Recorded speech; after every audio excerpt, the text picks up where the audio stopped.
विद्युत आघातरे माई हाथीर मृत्यु। बेतनटी रेंज तथा ब्लॉक अधीन सैतपुर पंचायत जामशुली गाँव में गुरुवार भोर में विद्युत आघातर एक माई हाथीर मृत्यु घटी। सूचना मुताबक बेतनटी रेंज अधीन बड़ामपुर सेक्शन इलाकार 11टी बणुआ हाथी विचरण करते। बेतनटी वन विभाग पक्षर राति तमाम पेट्रोलिंग जारी रही बेले भोर समय मुख्य गटठारू अलगा होई माई हाथीटीए जामशुली ठारे जनबसती मुहां होइतिला।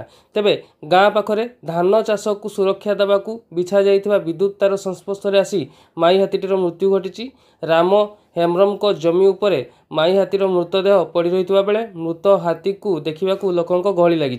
मृत माई हाथीर शुंढरे विद्युत तार अद्यावधि लगी रही देखा मिली। तेबे रिपोर्ट लेखा सुधा वन विभाग घटनास्थल में पहुंची नथिबा जणा जाइछि।